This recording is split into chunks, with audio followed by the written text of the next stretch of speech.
Hello guys, this is Bhushan Gaikwad. Again आप सभी का स्वागत है फिर एक बार इस नए वीडियो लेक्चर में। और दोस्तों, इस वीडियो लेक्चर में हम डिस्कस करने वाले हैं mechanism of balance inside the inner ear. तो जैसे कि हमने डिस्कस किया था कि ईयर का स्ट्रक्चर 3 पार्ट में डिवाइडेड है। पहला जो पार्ट है उसको हम एक्सटर्नल ईयर बोलते हैं। फिर उसके बाद आता है मिडल ईयर, जिसमें हम देखते हैं ईयर ऑसिकल्स होते हैं, जिनमें सबसे छोटे बोन्स में से हमारा बॉडी का सबसे छोटा बोन पाया जाता है, दैट इज जिसको हम स्टेपिस बोलते हैं। ठीक है, इसके अलावा हमने इनर ईयर के बारे में डिस्कस किया, जिसमें 2 रीजन्स होते हैं। एक रीजन होता है वेस्टिब्यूल और दूसरा रीजन होता है हमारा दैट इज कॉक्लिया। कॉक्लिया के बारे में हमने लास्ट वीडियो लेक्चर में डिस्कस किया कि वो कैसे हियरिंग के लिए रिस्पॉन्सिबल होता है। नाउ इस वीडियो लेक्चर में हम डिस्कस करेंगे किस तरीके से वेस्टिब्यूल जो है वो बैलेंसिंग के लिए रिस्पॉन्सिबल होता है। तो आइए देखते हैं। जो वेस्टिब्यूल पार्ट होता है वो 2 पार्ट में डिवाइडेड है अगेन। ठीक है, सो वेस्टिब्यूल में सेमी सर्कुलर कैनल हमको देखने को मिलते हैं और सैक लाइक स्ट्रक्चर देखने को मिलता है, जिसको हम वेस्टिब्यूल बोलते हैं। तो वेस्टिब्यूल ये जो स्ट्रक्चर है, इसमें सबसे पहले हमको सैक लाइक स्ट्रक्चर देखने को मिलते हैं, जिसमें से एक सैक जो है वो थोड़ा बड़ा होता है, जिसको हम यूट्रिकल बोलते हैं। ठीक है, यूट्रिकल या यूट्रिक्यूलस भी इसको बोला जाता है, यूट्रिकल या फिर यूट्रिक्यूलस। ठीक है, और दूसरा और एक छोटा सैक लाइक हमको स्ट्रक्चर दिखता है, जिसको हम सैक्यूल या सैक्यूलस बोलते हैं। इसको बोला जाता है या तो सैक्यूल या सैक्यूलस। ठीक है, सैक्यूल या सैक्यूलस। और ये दोनों एक दूसरे से कनेक्टेड होते हैं by a small duct like structure, and this duct like structure is called as utricosaccular duct. ठीक है, so this duct like structure is called as utriculosaccular duct. ठीक है, सो ये डक्ट से ये दोनों एक दूसरे के साथ कनेक्टेड होते हैं। इसके अलावा एक तीसरा भी यहाँ पे हमको छोटा सा स्ट्रक्चर देखने को मिलता है सैक लाइक, जिसको हम बोलते हैं दैट इज सैक एंडोलिम्फेटिकस सैक या एंडोलिम्फेटिक सैक। तो ये भी एक छोटे से डक्ट से कनेक्टेड होता है। एंडोलिम्फेटिक सैक कुछ इस तरीके का हमको दिखता है, इसको हम बोलते हैं एंडोलिम्फेटिक सैक या सैक्यूलस एंडोलिम्फेटिकस। इसको और एक नाम है सैक्यूलस एंडोलिम्फेटिकस। तो ये 3 हमको स्ट्रक्चर यहां पे देखने को मिलते हैं वेस्टिब्यूल में। तो ये वेस्टिब्यूल का पहला पार्ट है, जिसमें हमको सैक्स दिखाई देते हैं, और इन सैक में एक बेसिकली एक सेंस ऑर्गन होता है जो कि हमारे बॉडी को बैलेंस और इक्विलिब्रियम मेंटेन करने में हेल्प करता है। तो यूट्रिकल में हमको दिखता है मैक्यूला होता है, मैक्यूला यूट्रिक्यूलाई। ठीक है, मैक्यूला यूट्रिक्यूलाई जो यूट्रिकल में या यूट्रिकुलस में होता है, और सैक्यूलस में भी यहां पे एक मैक्यूला हमको देखने मिलता है, जिसको हम बोलते हैं मैक्यूला सैक्यूलाई। तो इस तरीके के 2 टाइप के मैक्यूला सेल्स या मैक्यूला ऑर्गन प्रेजेंट होते हैं, छोटे से सेंसरी स्ट्रक्चर प्रेजेंट होते हैं, मैक्यूला सेंसरी स्ट्रक्चर प्रेजेंट होते हैं यूट्रिकुलाई में भी और सैक्यूलाई में भी। ठीक है, तो मैक्यूला जो यूट्रिकल में प्रेजेंट है उसको मैक्यूला यूट्रिकुलाई बोला गया है, और मैक्यूला जो कि सैक्यूल में प्रेजेंट है उसको मैक्यूला सैक्यूलाई बोला गया है। इसके अलावा यूट्रिकल में ही यहाँ पे सेमी सर्कुलर कैनल हमको देखने मिलते हैं, मतलब हाफ सर्कुलर कैनल्स। तो हाफ सर्कुलर कैनल में सबसे पहले ये कैनल जो है 3 कैनल होते हैं सेमी सर्कुलर कैनल, और ये एक दूसरे के राइट एंगल में जो है सिचुएटेड होते हैं। हर कैनल दूसरे के राइट एंगल में होता है, मतलब बराबर 90 डिग्री पे होता है, जिससे कि बॉडी का कोई भी पोजीशन में हमारा हेड का मूवमेंट होता है तो वो उसको हमारी बॉडी जो है वो सेंस कर पाती है इक्विलिब्रियम को मेंटेन करने के लिए। तो इसमें सबसे पहला हमको एक एंटेरियर सैक दिखाई देता है, जिसका जो बेस रीजन होता है वो स्वोलन होता है। तो सैक का या जो हम देखते हैं दैट इज जो सेमी सर्कुलर कैनल होने वाला है, सबसे पहला जो सेमी सर्कुलर कैनल होने वाला है आगे, जिसको हम एंटेरियर सेमी सर्कुलर कैनल बोलेंगे, वो हम उसका जो बेस होता है वो स्वोलन होता है। ठीक है, थोड़ा सा बड़ा होता है, तो उसको एम्प्यूला बोलते हैं। इस स्वोलन बेस को एम्प्यूला बोला जाता है। और फिर इसके बाद ये सेमी सर्कुलर कैनल कुछ ऐसा हमको दिखाई देता है। ठीक है, this is anterior semicircular canal, anterior semicircular canal. ठीक है, वैसे ही अभी पोस्टेरियर सेमी सर्कुलर कैनल होगा, इसका भी बेस जो होगा वो स्वोलन होगा, जिसको हम एम्प्यूला बोलते हैं। इस स्वोलन बेस को हम बोलते हैं एम्प्यूला। ठीक है, और इसका भी हम देखते हैं सेमी सर्कुलर कैनल होगा, और ये दोनों सेमी सर्कुलर कैनल का जो दूसरा एंड है वो दोनों एक साथ ओपन होता है इनसाइड द वेस्टिब्यूल। तो वेस्टिब्यूल में ये दोनों सेमी सर्कुलर कैनल यानी anterior semicircular canal and posterior semicircular canal, तो ये है पोस्टेरियर सेमी सर्कुलर कैनल। इन दोनों का जो एंड पोर्शन है वो साथ में ओपन होता है इनसाइड द वेस्टिब्यूल, और ये जो एम्प्यूला है, दोनों रीजन में एम्प्यूला हमको देखने को मिलता है।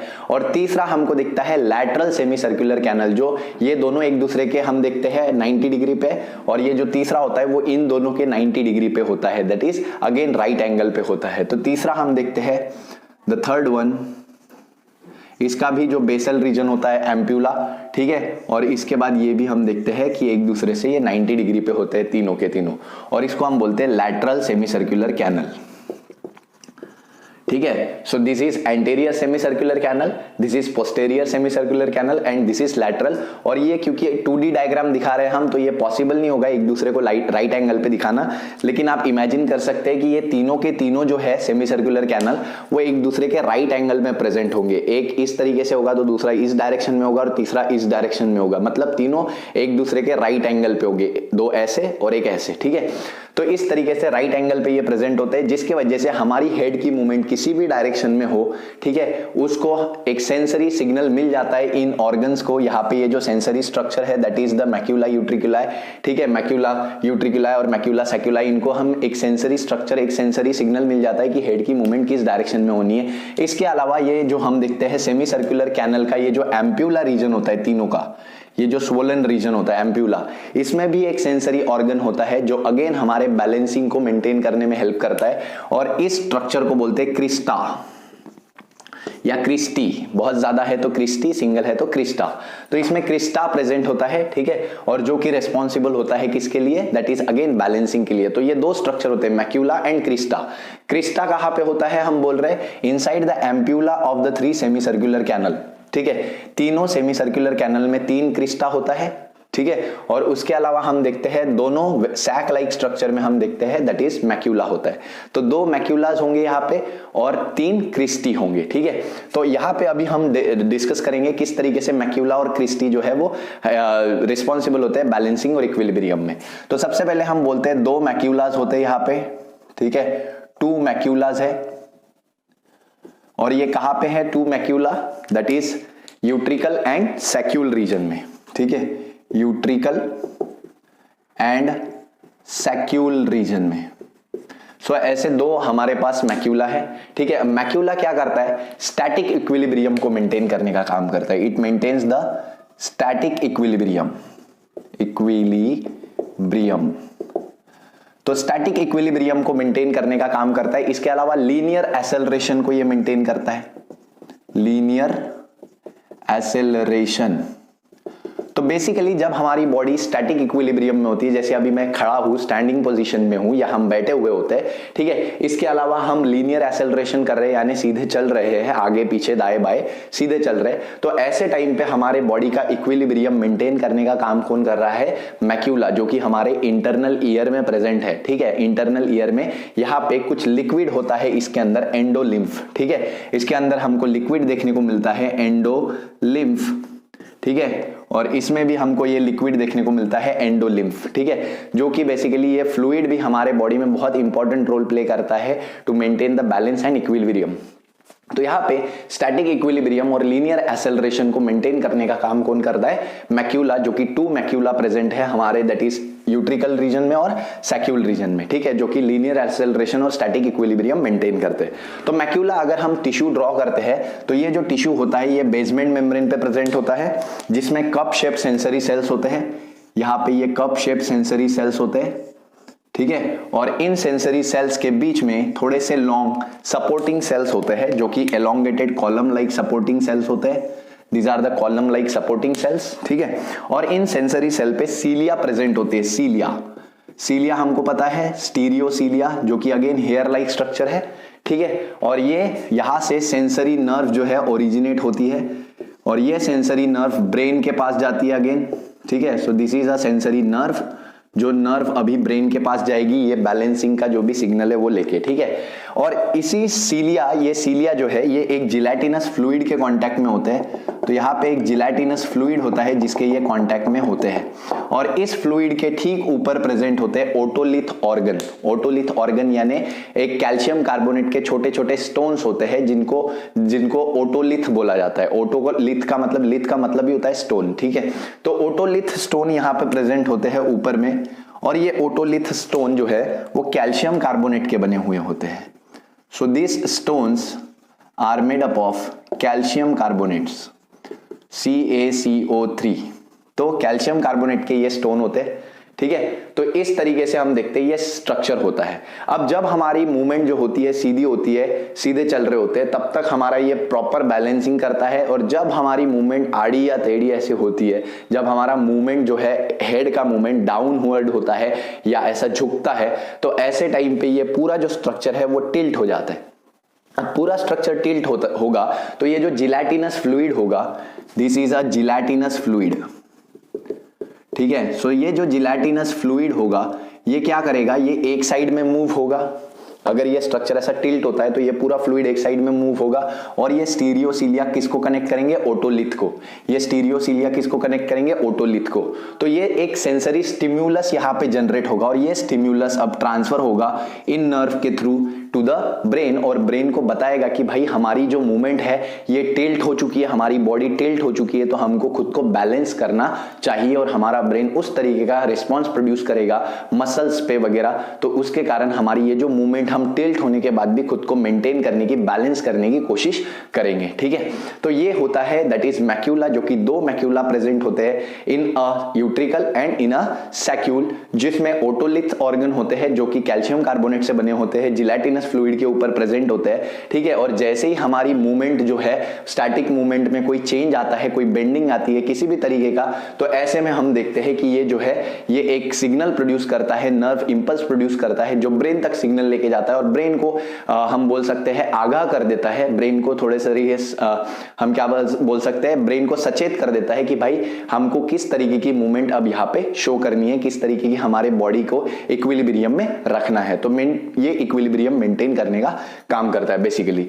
दूसरा हम बात करते हैं यहाँ पे the next one, that is Christie.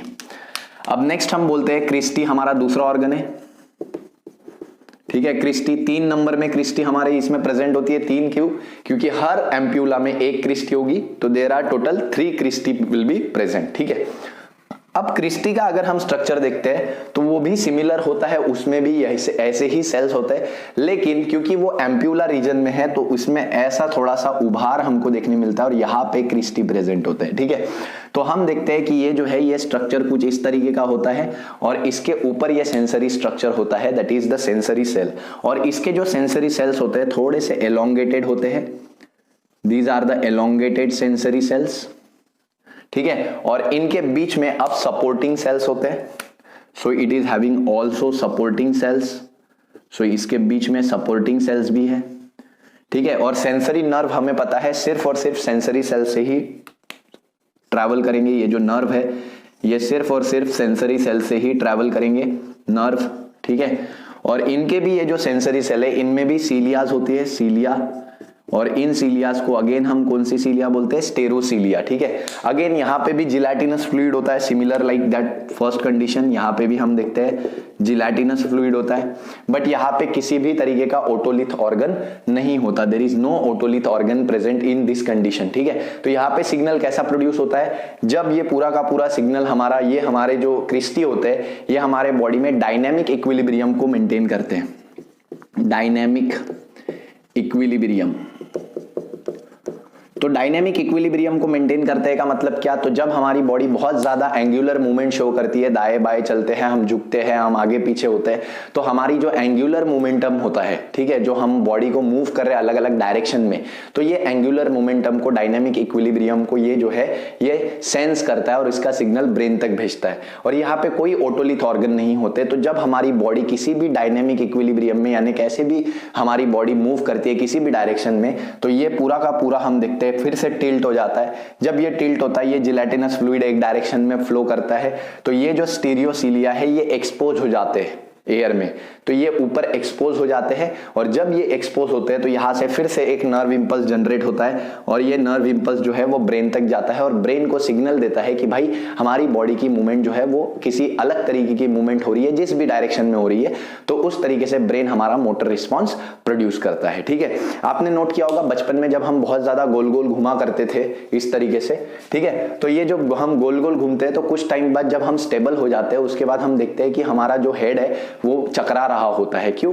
क्योंकि ये जो फ्लूइड होता है ये ऑल द टाइम हम जब पूरा गोल गोल घूमते हैं तो जैसे बॉटल को हम घुमाएंगे गोल गोल तो उसके अंदर का पानी घूमेगा, ठीक है, तो वैसे ही हमारे जो इंटरनल ईयर के अंदर जो फ्लूइड होता है एंडोलिम्फ एज वेल एज ये जिलेटिनस फ्लूइड ये मूव करता है और ये मूव करते रहता है। तो ये जो हम देखते हैं जैसे ही हम स्टॉप हो जाते हैं, स्टॉप होने के बाद भी ये भाई ये तो फ्लूइड है ना, ये तो मूव करता रहता है थोड़ी देर तक, ठीक है, तो ये जब तक मूव करता रहता है तब तक हमारे ब्रेन को एक सिग्नल पहुंचते रहता है कि हमारी मूवमेंट हो रही है और ब्रेन कंफ्यूज हो जाता है और ब्रेन खुद को मेंटेन करने के लिए, खुद की इक्विलिब्रियम को मेंटेन करने के लिए अलग तरीके से सिग्नल सेंड करता है जिसकी वजह से हमें चक्कर आए जैसा फील होता है, ठीक है, डिजीनेस फील होता है, ठीक है, तो ये डिजीनेस इसी फ्लूइड के वजह से फील होता है। जैसे ही ये कुछ देर के बाद, कुछ 2 4 10 सेकंड के बाद ये फ्लूइड धीरे धीरे स्टेबल होने लगता है तो ऐसे में वो कोई सिग्नल सेंड नहीं करता ब्रेन को और वो डिजीनेस धीरे धीरे गायब हो जाता है। ठीक है, तो इस तरीके से हमारा ये जो स्ट्रक्चर है that is mechanism of balance जो कि इंटरनल ईयर के अंदर होता है ये वर्क करता है, जिसमें हमने देखा कि सबसे पहले तो ये जो वेस्टिब्यूल है जिसमें 2 सैक लाइक स्ट्रक्चर है मेन दैट इज यूट्रिकुलस जिसको यूट्रिकल बोला जाता है, सैक्यूलस जिसको सैक्यूल बोला जाता है, दोनों कनेक्ट होते हैं दैट इज यूट्रिकुलर सैक्यूलर डक्ट के जरिए और इसमें एक तीसरा भी यहाँ पे चेंबर होता है जिसको एंडोलिम्फेटिक सैक बोला जाता है। ठीक है, यूट्रिकुलस में हम देखते हैं 3 सेमी सर्कुलर कैनल होते हैं जो कि एक एंटेरियर है, एक पोस्टेरियर है, एक लैटरल है और तीनों एक दूसरे के लैटरल मतलब राइट एंगल में प्रेजेंट होते हैं, 90 डिग्रीज पे प्रेजेंट होते हैं। यूट्रिकल और सैक्यूल में हम देखते हैं कि मैक्यूला ये जो सेंसरी स्ट्रक्चर होता है, ठीक है, हर एक सैक में एक स्ट्रक्चर होता है तो ऐसे 2 सेंसरी स्ट्रक्चर होते हैं मैक्यूला के और 3 सेमी सर्कुलर कैनल के एम्प्यूला में हमको क्रिस्टी देखने को मिलते हैं। तो मैक्यूला हम जो देखते हैं, मैक्यूला ये हमारे बॉडी में स्टैटिक इक्विलिब्रियम यानी लीनियर एक्सेलरेशन को मेंटेन करता है, जो हम खड़े रहते हैं या जो हम चलते हैं सीधे डायरेक्शन में उसको मेंटेन करता है। ठीक है, जिसमें हम देखते हैं ओटोलिथ ऑर्गन प्रेजेंट होते हैं, ओटोलिथ यानी कैल्शियम कार्बोनेट के ये छोटे छोटे स्टोन्स होते हैं जिससे कि सिग्नल प्रोड्यूस होता है। वहीं पे दूसरी तरफ हम देखते हैं क्रिस्टी जो कि 3 नंबर में होते हैं, जो कि तीनों सेमी सर्कुलर कैनल के एम्प्यूला में देखने को मिलते हैं और ये हमारे बॉडी में डायनेमिक इक्विलिब्रियम को मेंटेन करते हैं, जो हमारी बॉडी का चेंजिंग मूवमेंट होता है ऑल द टाइम अलग अलग डायरेक्शन में, उसको ये मेंटेन करते हैं, जिसमें कोई भी ओटोलिथ ऑर्गन नहीं होते। जब ये टिल्ट होता है तो ये स्टीरियोसीलिया ऊपर एक्सपोज्ड होते हैं, ठीक है, ओपन एयर में, जिसके वजह से यहां से सिग्नल प्रोड्यूस होता है और ये जो सिग्नल हमारे ब्रेन के पास जाता है वैसे हमारा ब्रेन रिएक्ट करता है और जब हम उसको कंफ्यूज करते हैं, जब हमारी बॉडी हम स्पिन करते हैं काफी जोर से, ठीक है, तो जिसके कारण ये फ्लूइड हिलते रहता है, हम जब रुक जाते हैं उसके बाद भी और हमारे ब्रेन को सिग्नल पहुंचते रहता है, ब्रेन कंफ्यूज हो जाता है, ब्रेन अपना जो भी अकॉर्डिंग टू सिग्नल है, जैसा हमारी बॉडी की मूवमेंट को मेंटेन करने के लिए जो भी मोटर रिस्पॉन्स है वो ब्रेन जनरेट करते रहता है। तो हम तो खड़े हो जाते हैं लेकिन ब्रेन तो अपना मोटर रिस्पॉन्स जनरेट कर रहा है, ठीक है, तो इसीलिए हमें ऐसा चक्कर आए जैसा डिजीनेस फील होता है, ठीक है, और वो थोड़ी देर बाद वो भी ठीक हो जाता है। क्यों? क्योंकि अगेन ये जो फ्लूइड है ये स्टेबल हो जाता है, जिसके वजह से हमारा जो मूवमेंट है फिर से हमारी बॉडी इक्विलिब्रियम में आ जाती है। तो इस तरीके से हमारा पूरा ये स्ट्रक्चर ऑफ इंटरनल ईयर, ठीक है, एक्सटर्नल ईयर, मिडल ईयर पूरा का पूरा खत्म हो जाता है। वर्किंग ऑफ हियरिंग हमने ऑलरेडी पढ़ लिया है लास्ट वीडियो लेक्चर में, मैकेनिज्म ऑफ हियरिंग हमने देख लिया था कि किस तरीके से साउंड ओवल विंडो से जाता है, बेसिलर मेम्ब्रेन, रेजिनर मेम्ब्रेन जो है मूव करती है और टेक्टोरियल मेम्ब्रेन को टच करता है, जिसकी वजह से सिग्नल प्रोड्यूस होता है और साउंड का सेंसेशन होता है। तो ये सब कुछ हमने देख लिया था, ठीक है। आई होप ये वीडियो लेक्चर आपको पसंद आया होगा, स्ट्रक्चर ऑफ ईयर जो है वो पूरे तरीके से क्लियर हो चुका होगा।